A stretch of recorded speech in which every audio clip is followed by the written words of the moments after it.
Ladies and gentlemen, Fred Okengo Matiangi is back in the country from the United States.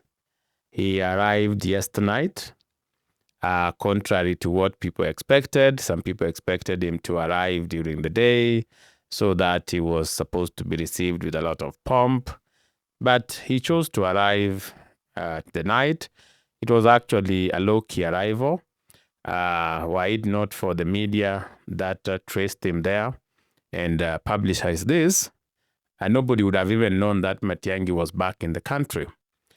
But be that as it may, his arrival or his return has elicited emotions that people were very happy, who are like acting as if a savior has just returned, who is going to save them from William Ruto.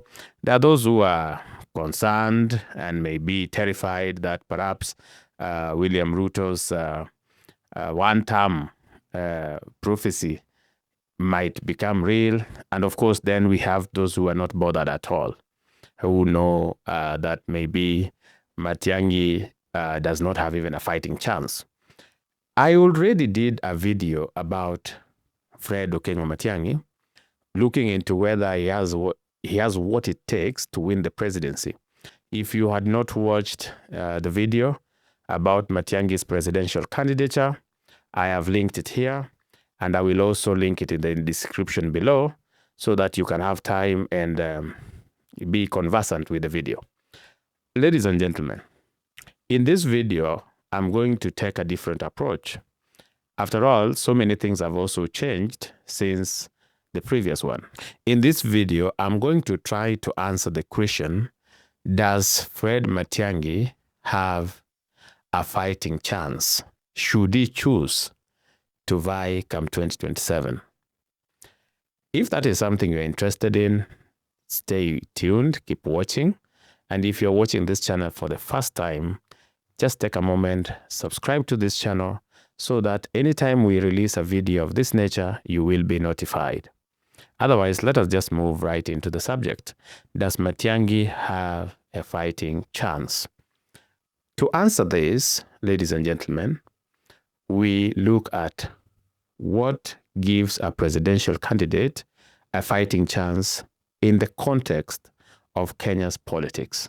First, you need a base. You need endorsement from a region. In other words, to be blunt, you need tribal endorsement. To start your journey, you must have a backyard that is supporting you. And don't be misled that politics doesn't work like that world over. It works like that world over. They just have different names. In this case, in Kenya's context, we are looking at tribal backing. Does your community stand behind you? If they do stand behind you, then we go to the second thing. Which community is this? How huge is this community? Is it a community that can give you a fighting chance? Ladies and gentlemen, Matiangi comes from the Abagusi community. He comes from Nyamira, but Nyamira and Kisii are always one and the same. They are exactly the same people. There is no difference between Kisiis from Nyamira and Kisiis from Kisii County. They are the same people. So this particular base has shown in the past that they can unite fully behind one of their own. You remember when Nyachai in 2002 vied on Ford people, the entire Kisii united behind Nyachai's presidential candidate. The problem with this base, however united it may be, and by the way, it has never been united after that, however united it may be, it is a small base. It doesn't give you a real fighting chance. That means Matiangi will have to depend on the big three. The big three in Kenya's politics are the Agikuyu, the Kalenjin, and the Luos. And the Agikuyus are considered the most formidable political community because they have serious influence over the Embus, the Merus, the Tarakas, and they have a diaspora, people in like Kipia and Nakuru and Nyandarua. So that gives them a serious base. In fact, it is about 10 counties coming together to form the Murima. Kikuyu have that influence. So that is a serious base. The second base is usually the Kalenjin, because they have serious influence over the people of Rift Valley. So whether they are Maasais and others, the Kalenjins have serious influence there. And then number 3, you have the Luos. The Luos have serious influence over the Luyas of Busia, the Luyas of Vihiga, the Luyas of Kakamega, the people of Coast, and in some cases, even the people of Turkana. And recently, Luos have always held serious sway over Kisis and how they vote. Kisis have voted with Luos consistently since 2013. Kisis have voted for Raila Odinga. Now, out of these 3, Matiangi will need 1, even if he was to have the Kisis behind him. Ladies and gentlemen, so that you don't miss what is going on here, I am still telling you that for somebody to have a fighting chance, he needs a base. We are just analyzing, does Matiangi have that said base? And I've told you that he might get the Kisis should he choose to vie.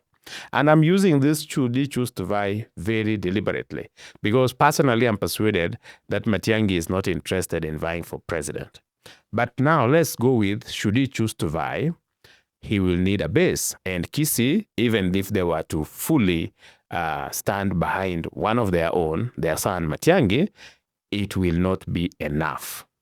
So Matiangi would need a serious base. And I was telling you, we have a base called Murima, led by the Kikuyus. We have a base called the Rift Valley, led by the Kalenjins. And you have a base called Western, led by the Luos. And Luos have a sway over the people of Coast also. So out of these 3, Matiangi will need refuge somewhere. Luos are mostly under the control of Raila Odinga, and Raila Odinga has not minced his word when it comes to who he's supporting for 2027. And he was categorical that he doesn't see Matiangi as a presidential candidate. So he was very categorical, and he said this in Kisii, by the way. So Luos may not be the base Matiangi will rely on. Kalenjins have a candidate already moving into 2027. So they are not available for Matiangi. That leaves Matiangi with Murima. Now, here is where the problem begins for Matiangi's presidential candidature and for the team that is organizing to remove William Ruto. Matiangi has already been booked, tethered, and stamped at Jubilee. Jubilee Party, the wing that is led by Kioni and Uhuru Kenyatta, literally own Matiangi. They have even declared that that is their presidential candidate. It is them who are hyping the arrival of Matiangi. It is them who are saying that Matiangi will arrive back in the country to start campaign for the 2027 presidency. Okay, that is about 2.5 years to go. But that is what they said. The challenge that this portends in Mount Kenya is that Rigathi also wants to have his own party. Uhuru seems to be keen to ensure that Jubilee remains a serious political party in Mount Kenya, not the dying party it is today. Rigathi, seeing a vacuum of seeing the absence of a serious political party, has said and has promised that he will launch a party for Mount Kenya to fill that vacuum. The intention is to edge UDA out and edge any other party out and make Rigathi's party the de facto political party for the people of Mount Kenya. So this is where the challenge is, because Jubilee and Uhuru, who owns Matiangi, wants Jubilee to be the party through which Matiangi vies. Rigathi Gachagua, who has serious support from the people of Mount Kenya today, compared to Uhuru Kenyatta, wants to have his own party. So where does what do I mean by a serious challenge? If Rigathi was to have his own party, that party is possibly going to have a presidential candidate. The presidential candidate is not meant to go full throttle to the ballot, no. This presidential candidate is for negotiations with the likes of Kalonzo Musyoka and others.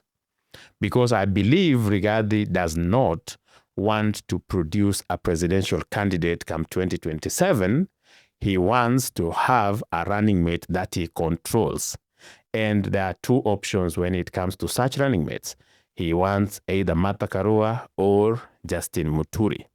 The challenge is Justin Muturi has his own party, and Martha Karua just rebranded her party the other day. And you know Martha, it's very difficult for Martha to abandon her party and join Rigathi's party. And I believe that applies to Muturi too. Now, these people, I'm not saying they cannot just say, okay, fine, we will work under Rigathi. And Martha says, I will be the candidate with the full endorsement of Rigathi's party. Or Muturi saying, I will be the candidate with the full endorsement of Rigathi's party. That is possible. However, that puts them against Matiangi. Because Matiangi, with their Jubilee, also will be looking to negotiate with the likes of Kalonzo Musyoka. The same people Rigathi Gachagua will be negotiating with. So it will be serious confusion. Two, Uhuru Kenyatta has not forgiven Rigathi Gachagua. You have seen Rigathi doing virtually everything to get Uhuru's forgiveness and endorsement. And Uhuru Kenyatta has never even pretended that he wants to hear anything from Rigathi.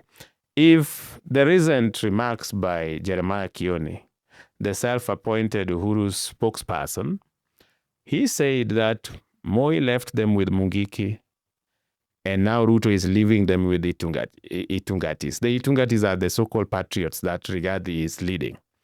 According to Jeremiah Kioni, who says that he speaks for Uhuru, the Itungatis, the people Rigathi is leading today, are the same as Mungiki that Mainanjenga are leading. I'm quoting him verbatim. You can look for that video. Now, ladies and gentlemen, Uhuru and Rigathi are not seeing eye to eye. Uhuru wants Jubilee to be the dominant party in Mount Kenya. Rigathi wants the party is going to form to be the dominant party in Mount Kenya.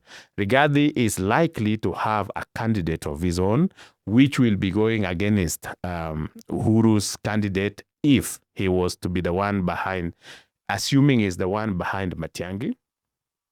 You see the complication there. So the two will find themselves at loggerheads, because Rigathi will want to prove that he's the king of Mount Kenya. Now that he's tried everything to make Uhuru forgive him and work together with him, he might choose that it's war now. That is not where the complication ends. For Matiangi to vie with the backing of Mount Kenya, they have to convince Kalonzo Musyoka to swallow his presidential bid once again. Ladies and gentlemen, Kalonzo Musyoka is 71 years today. If he was to sacrifice his bid and decide that he would vie come 2032, he will be 80 years old, or 79 or 80 years old. Now, at 80 years old, Kalonzo will not be as energetic or as charismatic as he is today. Chances of Kalonzo Musyoka sacrificing his political bid, while I can't deny they may exist, it's very difficult for him this time round because it doesn't work in his favor. There is no way Kalonzo is gaining in 2027 if he is not on the ballot, unless he doesn't want to be president. But from the look of things, Kalonzo has been playing hard to get. Anytime Ruto has tried to even involve him in anything, he has played hard to get. Why? Because Kalonzo is persuaded.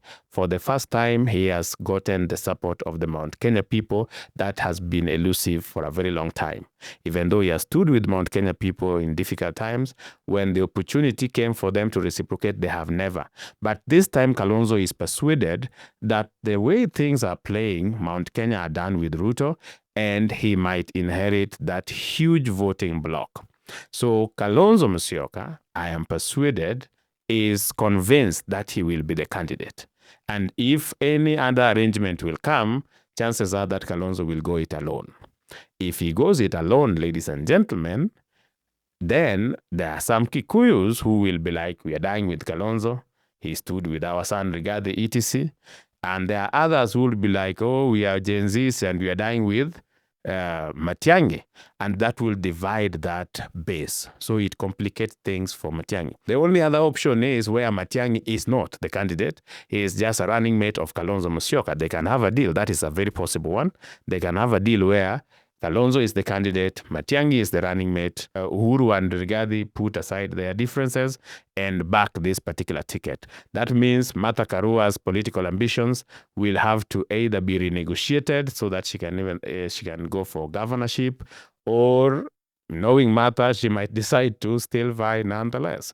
So you see that, ladies and gentlemen, it's a complicated thing down there. Convincing Rigathi to embrace Jubilee is going to be 100% difficult. Convincing Uhuru to embrace the party Rigathi is planning to form will also be very difficult. So the two of them will always be at loggerhead, and Kalonzo Musyoka is also not going to hand over this thing to Rigathi, to Matiangi.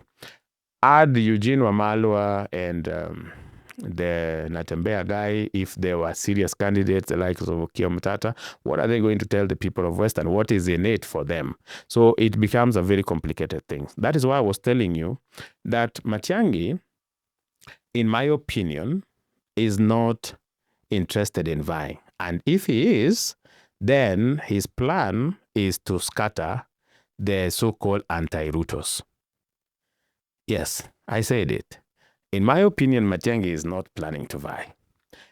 But if he is, the plan, because how things are today, it is very difficult for these people to abandon their political ambitions and just support Matiangi. I'm telling you, Rigathi has no political ambitions now, but he wants political control. And is not just going to go and sacrifice himself at the altar of Jubilee. He may want that control still. And if he needs that control is not going to be given to him by the people who are managing Matiangi. That is Jubilee, under maybe Uhuru and Kioni. Kalonzo is also not going to accept to just fold and support Matiangi. Actually, he prefers Matiangi be the running mate, because it will be people from Eastern, from what you would call Central, and Western, which is a good combination. Now, those are not going to happen easily. But even if they were to happen, even if Matiangi was to work a miracle and Kalonzo was to swallow his ambition, Rigathi was to refuse to form a party and just join Jubilee, and then all of them are like, the main goal here is to get rid of Ruto. It doesn't matter the sacrifices. Still, they don't have what it takes to face a combined force of Raila Odinga and William Ruto. I have told you this with statistics, ladies and gentlemen. Some of you disagree, some of you become very emotional about this, but I tell you that a combined force of William Ruto and Raila Odinga, there is no political arrangement today that can face that. Whether the candidate is from mass, in Kenya, it's difficult. The only way Ruto becomes a one-term president, I've told you this several times, is if Raila Odinga decides to support this Matiangi, Rigathi a Kalonzo coalition. Then things become very difficult for President Ruto almost immediately. But Raila is also looking at the bigger picture, what I shared with you before in a previous video, that he is asking himself, on what grounds would he support this coalition? He is not like Rigathi, who has a personal vendetta against Ruto. He is not like Kalonzo, who desires so much to be president. Raila is not in that league of bitterness. So what will inspire him to back that coalition? I don't see. That is why it was very easy for him, even when he came from AU and Rigathi was enticing him, come, we make you president, all these things. He just laughed it off and went and signed a memorandum with President Ruto. He prefers that. Working with Ruto is more important for Raila Odinga and for the Luo community, by the way, politically speaking, than if they were to go and play a third fiddle in Kalonzo's Rigathi coalition. That is what I think is going on, ladies and gentlemen. Matiangi doesn't have what it takes, in my opinion. But then you are going to say, you don't know the power of Gen Zs. You see, the problem with your analysis is that you've assumed the Gen Zs and you've ignored the Gen Zs. This is a very powerful voting bloc, and this voting bloc is going to make Matiangi president. I want to disappoint you. I may not be very old, but I've been here for a while. And in 2013, we had exactly what we are having today. One Peter Kenneth, who had performed exemplary well in Gatanga as an MP in reference to how he managed the CDF, was the darling of the middle class and the Gen Zs. In fact, during those times, it was very difficult to have over 200,000 followers on Twitter. It was very difficult. But Peter Kenneth had those. And the young people who are tech savvy were all behind Peter Kenneth, saying, we want leadership, this is what we want, this is the president we want. They made Peter Kenneth feel so invincible, felt so qualified. He felt like he was the president in waiting. On the day of voting, Peter Kenneth got 72,000 votes. Now, you should know that Nairobi, which has middle class, okay, and the so-called Gen Zs, the woke ones, the ones that are online, the ones that are willing to save their country, the ones that are everywhere shouting against injustices, Peter Kenneth got 24,000 votes in Nairobi. I was one of the campaigners of Peter Kenneth in Nairobi. 24,000. It disoriented the man that by 2017, he had already joined Uhuru Kenyatta. And he decided to vie as a governor for Nairobi. He said, let me go for the people of Nairobi. These ones are a little bit elitist. They want a leader of my type. The Gen Zs were saying, we are sorry we did not elect you president, but Nairobi deserves a manager like you. Guess what? Peter Kenneth still emerged a distant third in the gubernatorial race.